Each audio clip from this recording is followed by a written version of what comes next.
Welcome everyone from Jeremy and me. My name is Kat LeBlanc and I'm a longtime staff member at the MB Film Co-op, and I'm also the founder of the Jane LeBlanc Legacy Fund, which is a nonprofit grant resource organization for New Brunswick and Atlantic artists in every creative discipline. The fund doesn't just give out grants to deserving artists. We also have an annual artist in residence program, and Jeremy is our artist in residence person in filmmaking this year. And we also have an annual mentorship engagement program. You can look at our website at www.janeleblanclegacyfund.com to get a look at all our grants and programs. I'll just continue to let people in. So This sounds fun.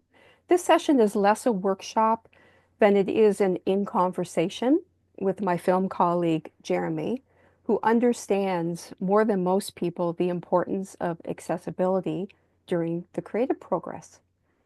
And it's also a resource sharing experience. I have put a document right on the chat that you can download. And we're going to talk about game plans for making your project accessible as we go through this session. And I'll tell you a little bit about Jeremy. Jeremy is a University of New Brunswick graduate with a focus on media arts and cultures and film production, specializing in film editing. He is a wheelchair user and has limited access to creative opportunities. The Jane LeBlanc Legacy Fund residency is allowing Jeremy to interact with his peers and also to work on his own short film project, which I'm really excited about. So, quoting Jeremy, be realistic about accessibility and know that tiny steps are better than no steps at all. And I will ask Jeremy, as part of your artist in residence, Jeremy, you're working on your own creative project and have a short script. Maybe you could tell Mhm. us a bit about the story, which is funny, and also how is accessibility connected to your project behind the scenes and also in front of the camera? Okay, so I guess a short little synopsis of my film is the film is about two colleagues, two friends who are both disabled and are trying to get through a normal day of work.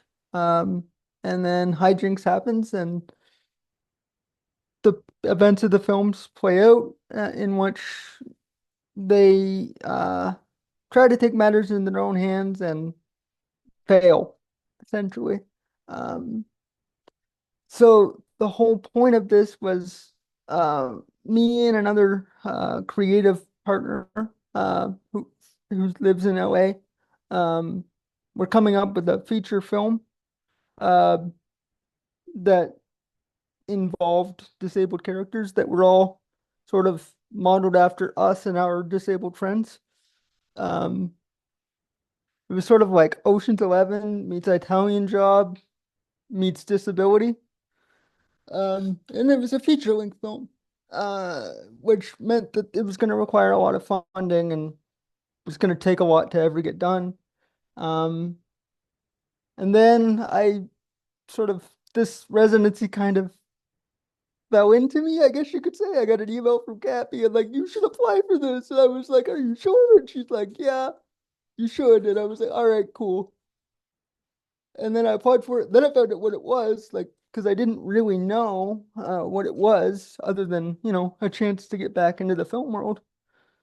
And that kind of created this project, Cassie. No, created this project that needed to be much smaller than a feature film, obviously, due to, budget and time it was going to take to make. So I dusted off an old script that I started writing when I was in university. That was called Out of Order. That was very much the same style of film, just wasn't finished. Sorry, I've got a dog kind of intruding on the call because she knows I'm on a call. Stop. Um, and it was far from good or even polished because it was an unfinished project from my time at university. So me and my creative partner sort of polished it up a little bit and then sent it off to Cat, and it was extremely bloated. It was I think the first draft we sent was 32 pages and had a lot of good things in it, but also way too much for a short film. Um, and it's been a process ever since to cut it down, while maintaining what we felt was what we felt, but also what I have like always felt is like we needed to keep the disabled characters. Like it needed to be a film about disability because it's something that you don't see like almost ever, particularly as protagonists. If you see disability, they're often a villain. Um, and we were trying to avoid that. Well, without spoiling it, I guess we really don't, but you'll have to see the film to understand what I mean by that. Um, and yeah, so we're kind of here now. Like that's the project that I'm slowly working on, and it's down to a reasonable 10 pages right now. I think there's still a little bit of work to be done to it, but that is the process of filmmaking, right? You know, it's never finished until it's actually finished. So, That's right. Yeah. So just to give everyone context, when Jeremy became the Legacy Fund Artist in Residence, I priced out bringing him by special transport to different cities for socials and for him to interact with his peers. And boy, was that an eye opener. It quickly became evident that it would take most of our $10,000 grant if just not doing, more, just if not more, just doing that activity. So we had to be realistic as we both wanted the money to stretch out so that Jeremy, as they say, would get bang for his buck. Um, and the Legacy Fund, received 10,000, as I mentioned, and 5,000 of that is going to be put into Jeremy's short film. But he's going to need more money, depending on the accessibility requirements. If he has crew that have accessibility needs and actors. So I hope to top up his 5,000 by applying for the short film venture through the short film venture program for like 6,000. And then I'd like to apply to artsnb for 5,500. And then we can sort of circle back to his budget and see if that's actually enough because you sort of find out all this stuff as you go along. So you're not yeah, always, yeah, right, Jerry, you're not yeah. always necessarily up on all the extraneous costs that might just Well, pop up. you see, prices change as we all know. As time goes on, prices are ever changing, especially with inflation, the way things are right now. But on top of that, when you're dealing with disability, there's a whole bunch of unforeseen costs, whether it be transportation or any kind of medical requirements that your cast or crew may have that like in order to get them involved, you may have to find ways to at least partially fund or cover for them to be involved. So particularly with this project, it's very important to me to try to find disabled actors to fit the role. Um, because representation when it comes to disability for me is like the most important thing to get right. Like I can screw up as a filmmaker. That's a risk that I'm willing to take, but I can't get the representation wrong of these characters.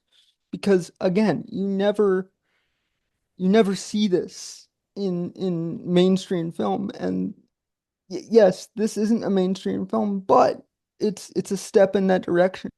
And like I can remember growing up, the only thing I ever saw with a disabled character in it was a cartoon, and it was a cartoon that I probably shouldn't have been watching when I was watching it, because it was very inappropriate.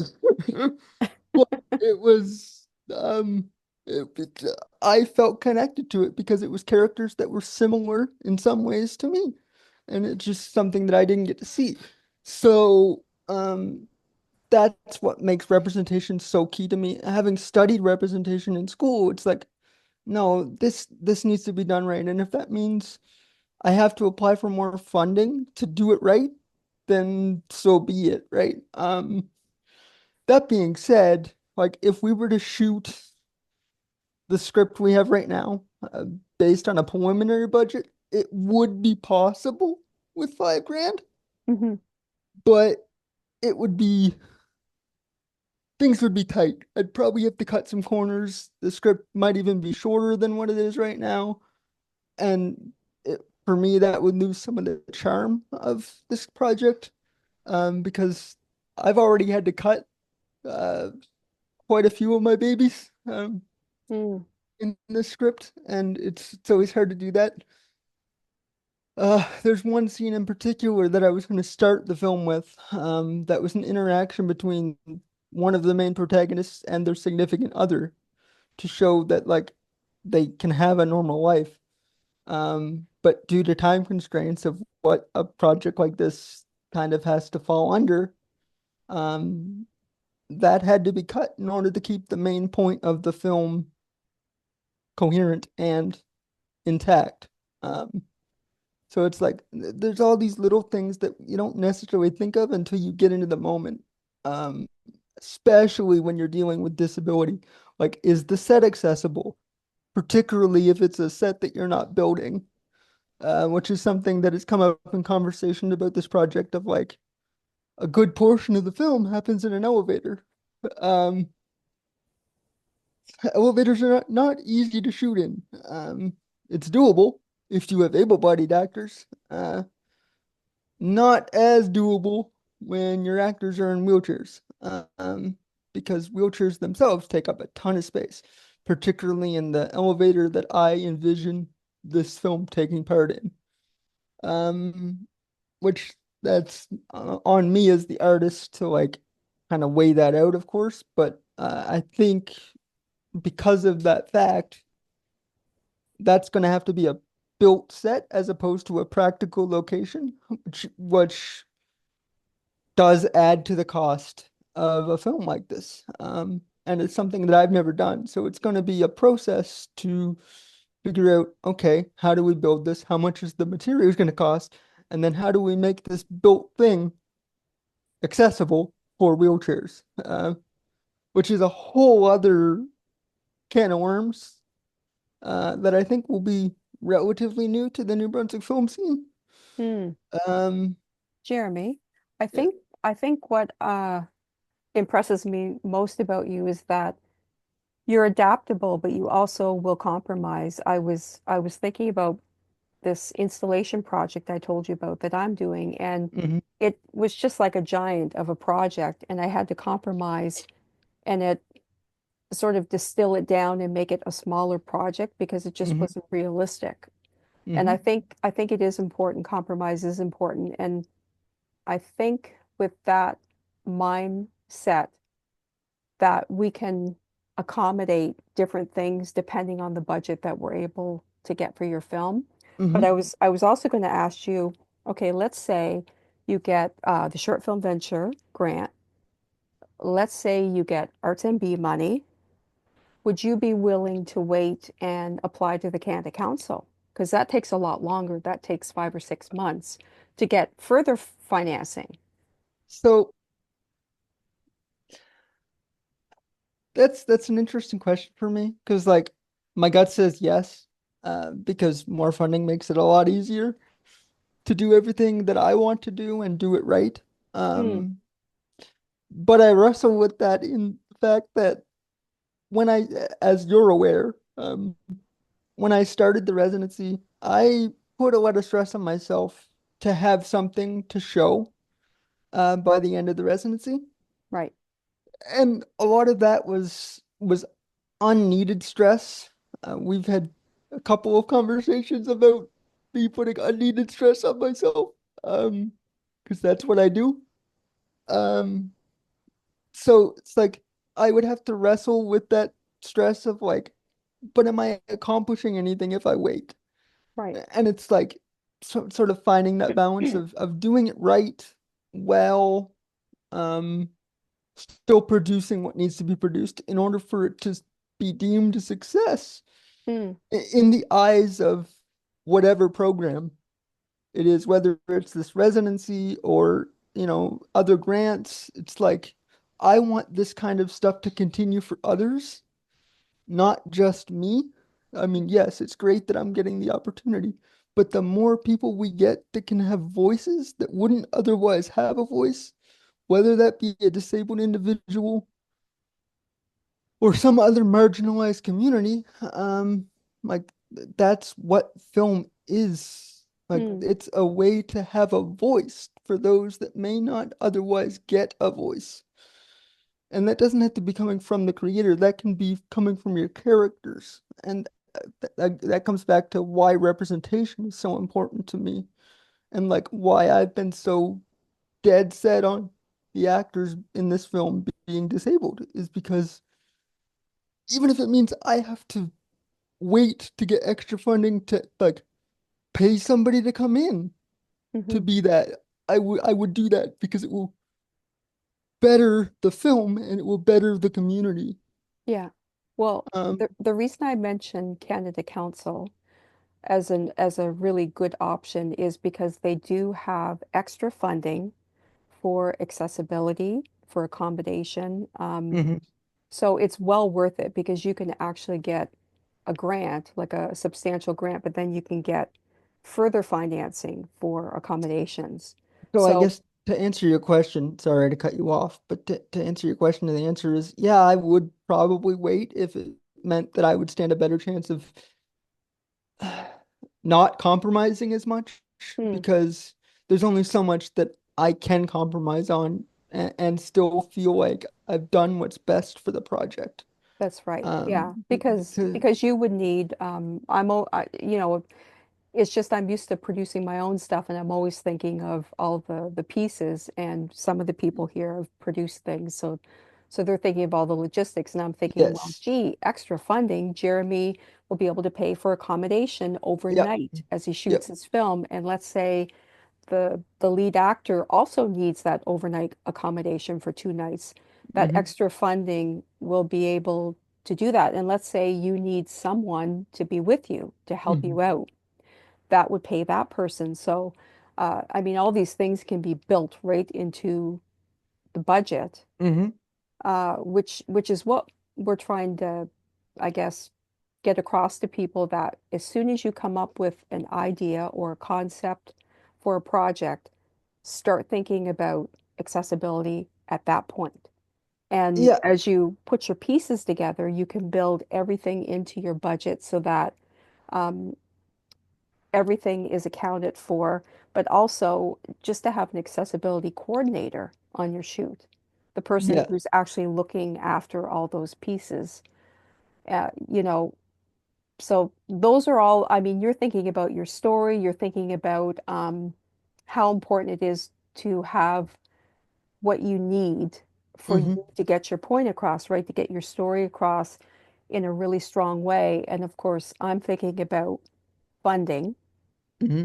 and you getting the money you need so that you can do all those things you want to do. Yeah. So basically for me as a creative, kind of funny calling myself that because I haven't really created anything in so long.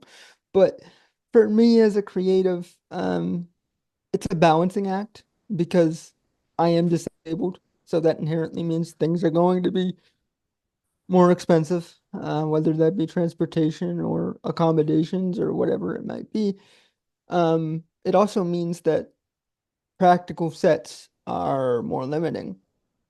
And that is something that particularly in the indie film market, um, we don't really think about it because a lot of sets are like, oh, I have this idea for a film and I've got access to this location that would be okay for the film.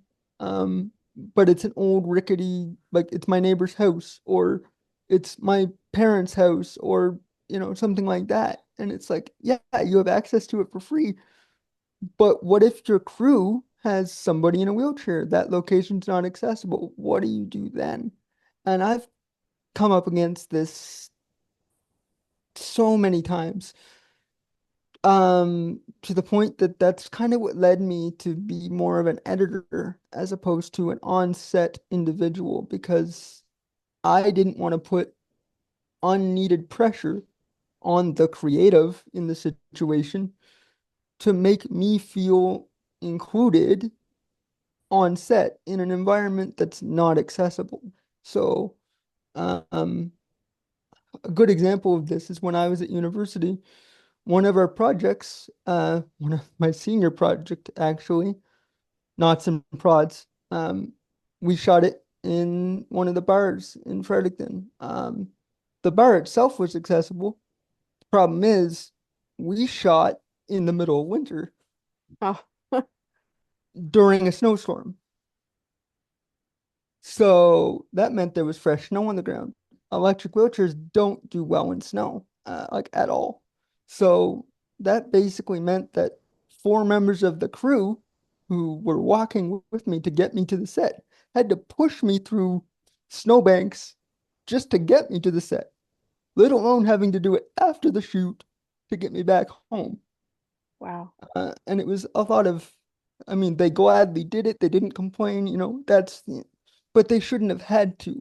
And so that kind of led me down this road of like, I love being on set. I love the atmosphere. I love the feeling. I love being part of collaboration, but I can't keep putting undue stress on others, for me to be a part of that. So I became an editor. And that worked, but it led to like that missing feeling of completion, I guess you could say. And this project has kind of renewed my vigor to want to be back on set again and to want to provide a set that other disabled individuals, so in this case the actors, because I imagine the majority of the crew will be able-bodied, because there are certain jobs on crews that disabled individuals just I wouldn't recommend, uh, um, just because of like lifting and gear and all of that stuff. Hmm. But it is still important to me to do as much as I can to make the set as accessible as I can for as many people as possible, while producing my project. Mm. Um, which leads to a lot of things that need to be thought of like before, but also during and after. Like that's the thing about accessibility. It's not just while you're doing the project, it's also part of post-production and like, okay, things have to be captioned, things have to be, you know, accessible to be watched at festivals for people that, don't have hard time hearing or have a hearing impairment or um things like that that aren't necessarily thought about. Yeah, I know you and I have talked about these other things that are helpful for accessibility, just having production forms that are accessible. Hmm. Um, the volunteer accessible coordinator that I mentioned, just someone who their sole focus is accessibility and taking care of all those details. Hmm. Um, discussing, I mean, you and I have already started to discuss like all the things that could crop up, all the things that could and I'm sh challenge and I'm us. sure even now we're missing, I'm sure there's going to be things that are going to pop up during the production that not Mm, even I think about, right? Because I don't I'm no expert. I don't know everything. I only know what I've gone through, right? mhm, So it's like as much as I have, experienced in life, it's not everything, and there is no one size fits all to accessibility. So I think that's like the main thing that people have to understand is, yeah, you might have done a bunch of stuff to make it accessible, but it might not be accessible to everybody. And you mm, have to be okay with that. yeah, There has to be some understanding that, yes, you'll continue to work on it, you'll continue to do better for the next one, but you can only do so much for each project. And Right. then over time, the more you do it, the more accessible your stuff will be. Um, it doesn't have to be perfect right out of the gate. Cassie, stop. Thank you. Well, even outside of film shoots, even events, you know how you look at Events there's are big. Yeah. there's an event coming up and it says fully accessible, and you and I were talking about how there was an event in Moncton, some outdoor thing, Mhm. and they said, well, it was accessible, and people said, well, it wasn't. It probably was accessible in some ways, but also it just wasn't apparent. Like it wasn't, I guess in the literature, wasn't in the information. And sometimes things are said to be fully accessible and they're actually not, because as you Y- say, one size doesn't fit all. Yeah. It's a lot of bespoke conversations, unfortunately, that need to happen in order for an event to be fully accessible. And a lot of organizations don't have the manpower to do that. And I would say the same extends to maybe more so to independent film, as Mm. you know, our audience is here tonight. Um, Typically, independent film is like, what, a max of a 12-person crew. Like if you're lucky, you might get 20, right? So it's like that's that's a lot of thought to put on extra, right? When it may or may not impact somebody. Um, so it's like, you know, do what you can to help those that you know are in your environment. So, uh, small steps at a time, I guess is what I'm trying to say. Like, Mm. don't expect it to be perfect your first time out, because guess what? It's not going to be. And yeah, there will be people that complain, but that just means the things they complain about, you can do better next time. I think what we could do, Jeremy, too, as we're applying for grants to the different granting agencies to get additional funding, is maybe we can share those grants with, we'll keep in touch with these folks who took the time to come tonight, and Mhm. we can share the grants so that they can see the budget numbers in the overall budget, just to see, what we're putting in for accessibility. I would be open to that for Yeah, sure. because I've learned a lot just having you as our artist in residence. Like, I mean, the whole thing about the special transport and just how expensive it is for you. I mean, you're out in Willow Grove, which is what, 35 minutes from St. John? About that. Yep. Yeah. So just to get Jeremy, I called a special transport place, and just to get Jeremy to Fredericton and back again to his home was just thousands of dollars. It was just crazy. And they only operate at certain times. Yep.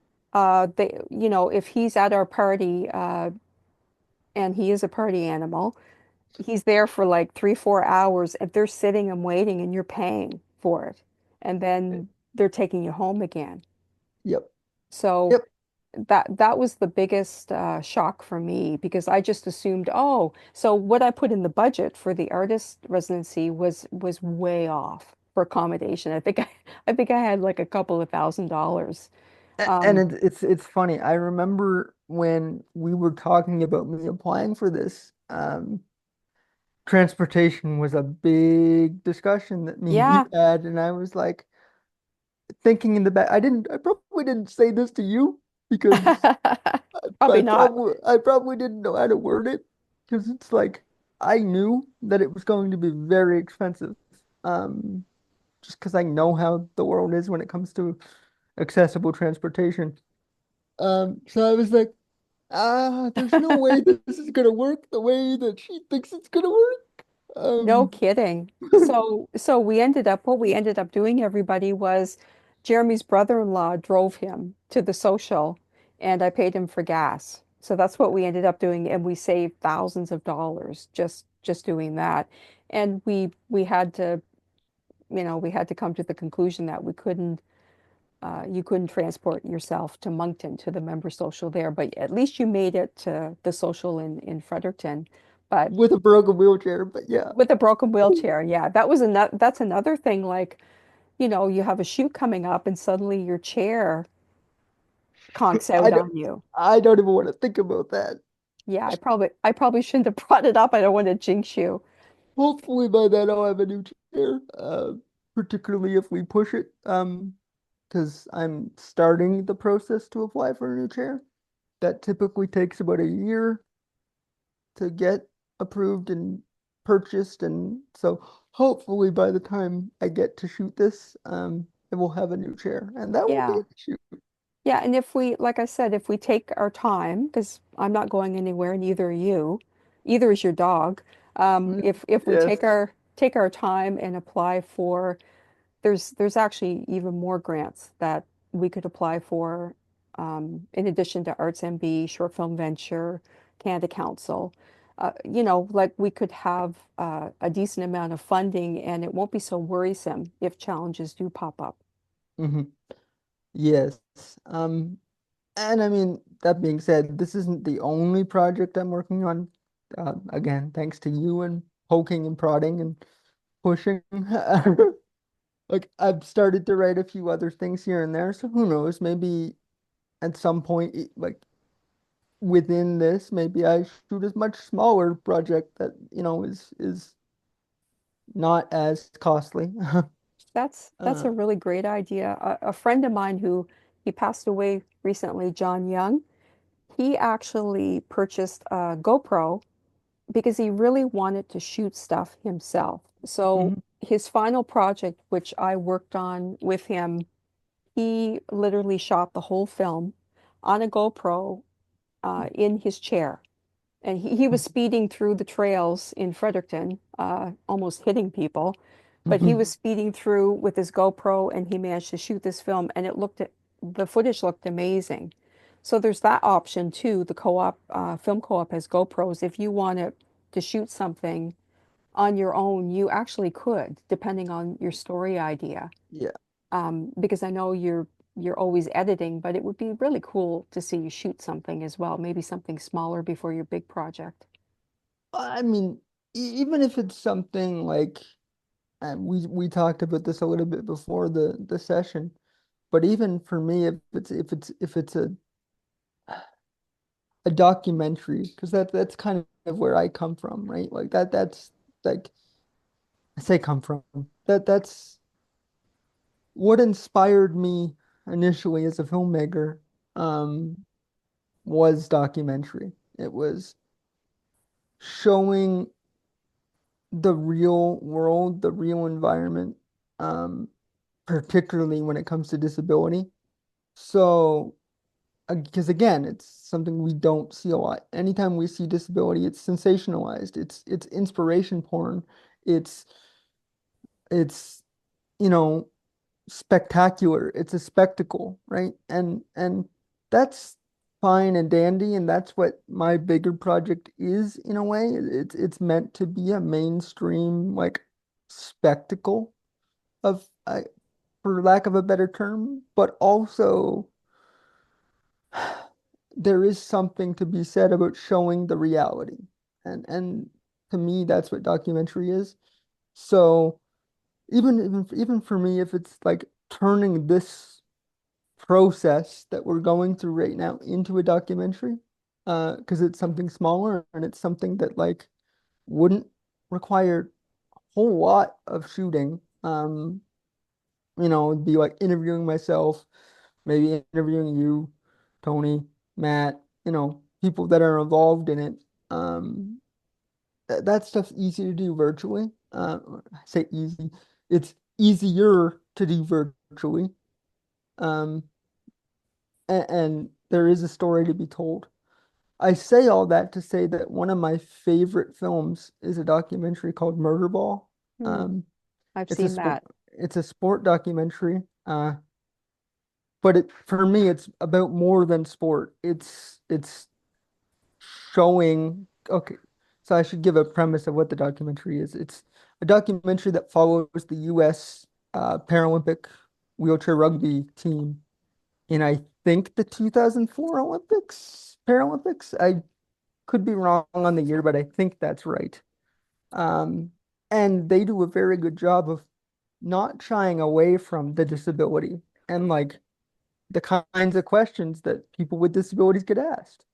Like this is a little lewd, but one of the scenes in the documentary, there one of the athletes is sitting in a cafe and these like four girls come up to him and they bluntly ask him if his penis works. Ah, And, and he starts laughing because he's like, yeah, I'm paralyzed, but yeah, it does. But it's like that is reality. And it's things that like people don't think about, you know? And it's like I found that so compelling as a well, at the time I wasn't a creative, but looking back at it now as a creative, it's like we need more of that because mm, disability is kind of a dark area in people's knowledge. People think, oh, as long as it doesn't affect me, it doesn't matter. Um, that's just kind of the state of the world we're in right now. But that's not true. Eventually, everybody gets some form of disability. mm, Um, we just don't look at it that way. very true. So Jeremy, you went to UMB, and of course, you faced some challenges there, and you became you have a phrase for what you call yourself. It's more than an advocate, but there's like positives and negatives to that because you were really focused on being an advocate, right? And there were some things that you wish you had done beyond that as well. And I mean, there are things that I wish I didn't do too. Yeah. So the the phrase you were referring to earlier is I got kind of sick of calling myself an advocate, because a lot of times when you bring up advocacy in certain circles, it gets this like negative connotation attached to it because of the era that advocacy really started to take off. Like it really started to grow in the 60s and they were viewed as troublemakers, causing problems, causing damage. Um, darn hippies. Uh, but for me, it's more than that. So I started, and I coined this in a midterm exam actually.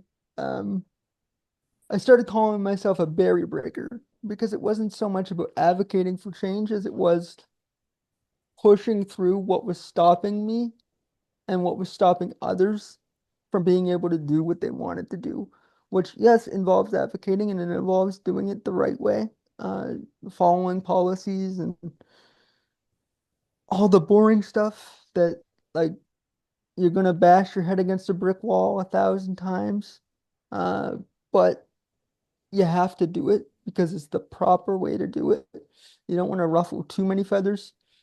Um, because once you start ruffling feathers, people don't want to work with you. And I don't mean that as a creative. I mean that as like within policy and getting things to change. If you ruffle feathers and you rub people the wrong way, they're not going to make the change that you need them to make. So for me, it was I joined student government. I was nice to everybody. I didn't ruffle too many feathers. I pushed for change where I could, and I pushed hard to the point where I'm sure there were people on campus that didn't view me in the best light. Probably Um, they probably wanted the brakes on your wheelchair not to work as you went down a hill. yeah, and I can remember like snow removal was a huge, huge thing because it impeded my ability to get to class. It impeded my ability to get to sets. It impeded my ability to live life normally.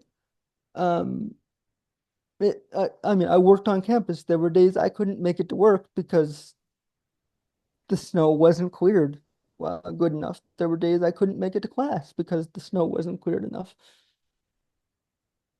Now, I constantly push for that to change, and they did the best they could. I'm not blaming them, but there are different bars of quality, and if it's good enough for people to walk through and good enough for the majority of people, that was good enough for them. Hmm. Now, when you put a wheelchair in that environment, it's not going to work so well. Um, so I quickly went from, okay, I like doing the policy stuff, but it's really getting me nowheres. I keep bashing my head against this brick wall. And yes, things are changing. We made a lot of change. There's way more accessible buildings on campus. Most buildings have a accessible washroom in them now. Even buildings that aren't accessible, that's a whole other story. That is funny. Yeah. If you can get in Uh, there, you can use that bathroom. yep. Yep. And I could get into it for like one day, and then I couldn't. Um, but yeah, so I quickly went from, you know, trying to change policy to trying to change society. Um, Now, that sounds lofty and maybe a little twisted. Sorry, the dog is acting up again. Cassie, stop. Yeah, like I said, maybe a little twisted and maybe a little egotistical to some, but it was stop. When I went to film, went to media arts instead of kinesiology, which is where I started.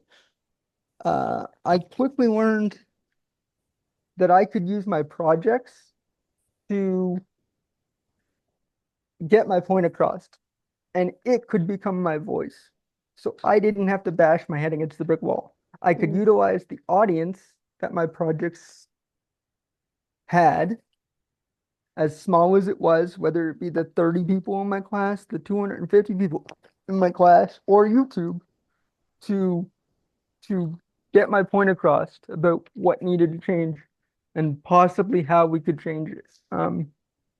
So anytime I got a chance to do a project relating to film, I incorporated that idea into my project. mm, Um,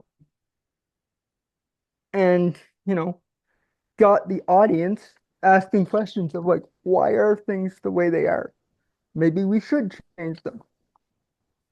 And I found that it was better to change people's perceptions than it was to change the physical environment, because the more people you get involved, the easier it is to get work done.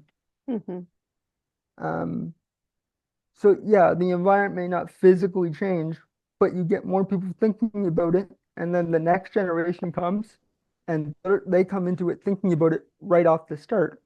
So it's less of a hurdle for the next generation and the generation after that and the generation after that, to the point that over time, there's no questions asked. It's just done. And ideally, everything would be accessible at that point. Will I be alive to see it? Probably not. Because we're talking at this point, we're talking like generations down the road. But I mean, that's the idea, and a lot of that stems from the idea of universal design, of like if you build it so that everybody can use it, you don't have to worry about changing it 5 years down the road because it's already built that way. And I look at creative projects in a similar way. If you can think about everything involved beforehand, even if something pops up that you don't think about, you're more prepared for it because you've done all the other work beforehand. So you have more of a fixer mindset of like, okay, I didn't expect this. What do I do now to to solve the problem? Whether that is for me, becoming a filmmaker, it was how do I solve the problem of not being able to be on sets, not wanting to put undue stress on my classmates and on my crew members. okay, I can still be involved in the film. Just give me the film to edit. Or, you know, maybe I can give some story ideas, which isn't my favorite because I'm not a writer, but I still have a brain. I can still provide feedback, that Hmm. kind of stuff. Yeah. And that's why I kind of went the route that I did. Um, Can you could you tell everyone the synopsis of your short film that you're working on for the residency? um, let's see if I can pull it up here because I don't know if I remember it off the top of my head. Uh, where did I put it? I don't know where I put it right now. Basically, it's two colleagues trying to get through a day in the life of work, and they run into obstacles that your average individual wouldn't think about. Um, in this particular case, the elevator breaks down, um, and they get stuck in it, but because they're disabled, um, it's not really. It's kind of a last thought. So um, the film is like them trying to navigate and trying to succeed at work, but also succeed in their life. Mm, Um, and sort of coming to a realization to what, society thinks about them hmm. and what they can do to sort of skirt society and have their own success outside of an unable built society, a society that's not built for them, but they still need to be able to succeed in it. Right. Um, And their disabilities are different. and their disabilities are very different. Mm, One individual is a wheelchair user, uh, similar to me. Not a power chair though. He's in a manual chair. He has a power chair, but he spends most of the time in the film in a manual chair. Um, and then the second protagonist is a crutch using individual who is an amputee, um, from the knee down, I believe, is what we wrote it. Um, yeah, so two varying, in this case, physical disabilities. Um, they have friends that we do not meet in this project that are deaf, and blind. And there's an individual that has Crohn's and a cognitively challenged individual. But again, we do not meet these friends in this project.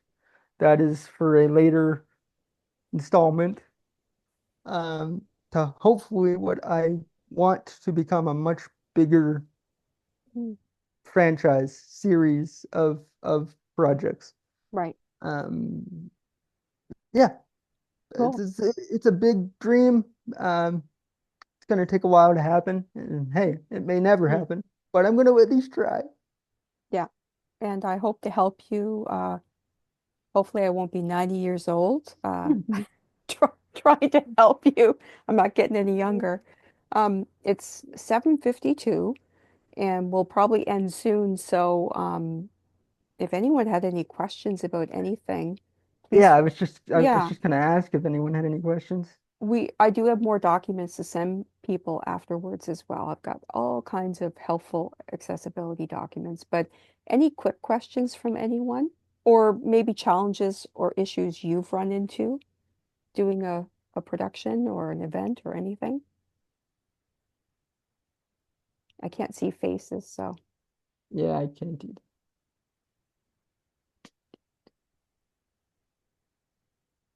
it's a lot of Everybody, information to dump on people.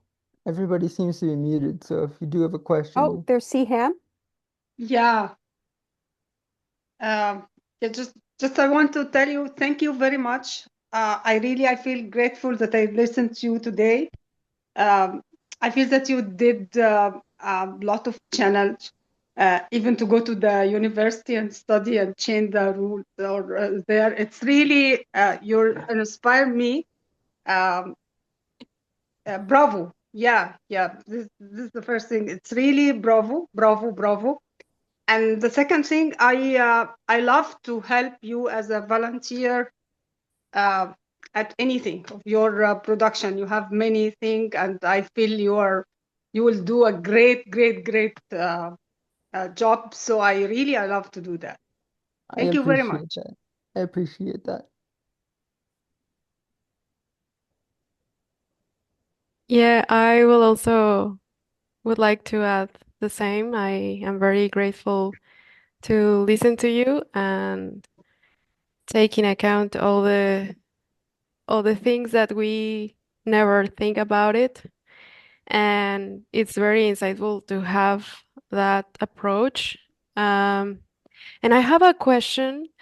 You mentioned about changing people perception, Mhm. and you were also talking about thinking and designing things uh, to avoid the exclusion Mhm. of everyone. So what are, what were you referring to when you said changing the perception? So I guess what I was referring to when it comes to changing perceptions, the environment that I grew up in was slightly, I guess you could say, uneducated when it comes to disability. So the perception that I got a lot was because I was disabled, I could never succeed in life, let alone my goals. And so I grew up primarily wanting to change that perception of like just because I'm disabled doesn't mean I'm stupid. It doesn't mean that I can't succeed at whatever I want to do. Now, for me, that changed over the years. So I went from uh starting in university in kinesiology to realizing that that wasn't going to work for me for one reason or another and needing to change on the fly, where luckily I found the Media Arts and Cultures program and fell in love with film and became a filmmaker. But that just made me realize and empowered me that I could use film to show people the reality of disability. And just because you have a disability doesn't mean you can't participate in whatever you want to participate in. Yeah, it might be more challenging. Yeah, you might do it differently than the next person, but at least you still get to do it. Yeah, that's very brave. And thank you. Thank you for sharing.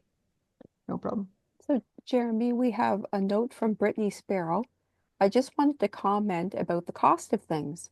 I have a deaf colleague, and I was shocked at how much ASL interpreters cost.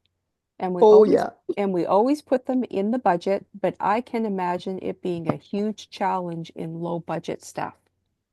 Yes, yes, it is. It's some view it as impossible, um, and they rely on volunteer, which means a lot of situations you don't get things like an ASL interpreter. Right. Um, so it's kind of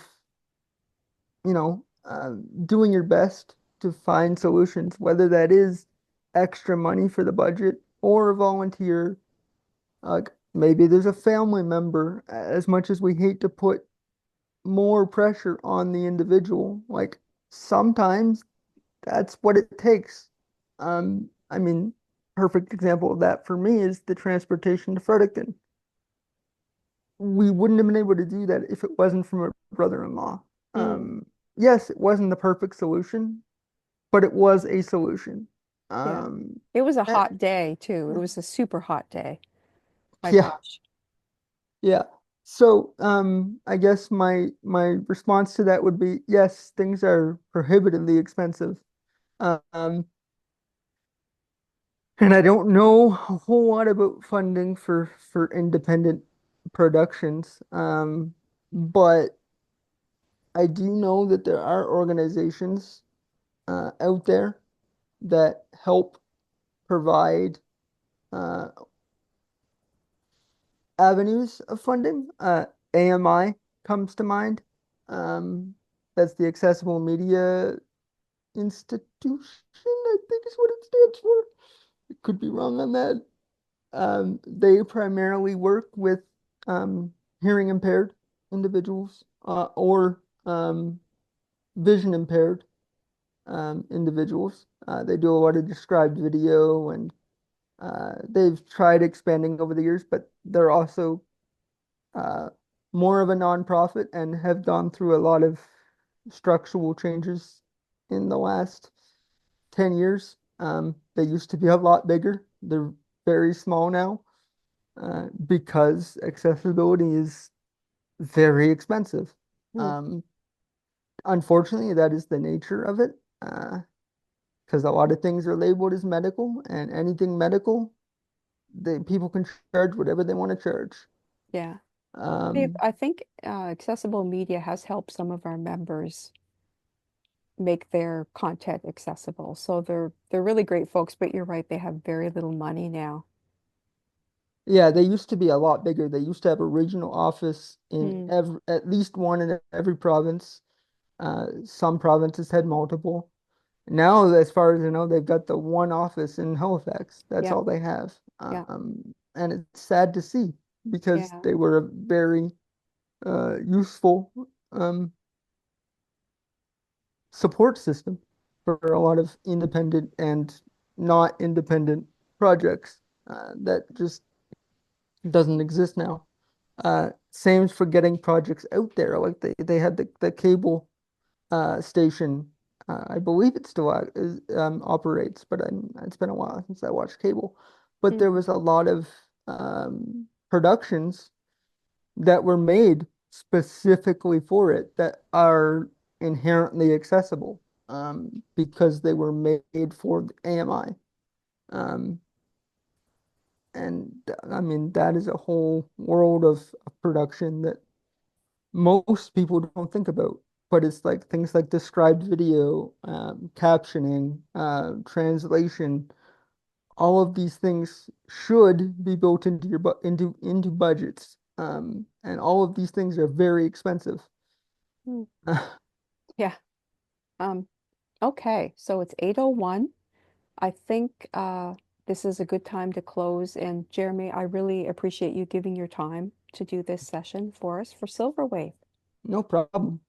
And thanks Anytime. everyone for coming. And I'll send you some more documents and give you Jeremy's email so you can stay in touch with him. And we would love to have help on Jeremy's project. Uh, I'm sort of his anonymous producer.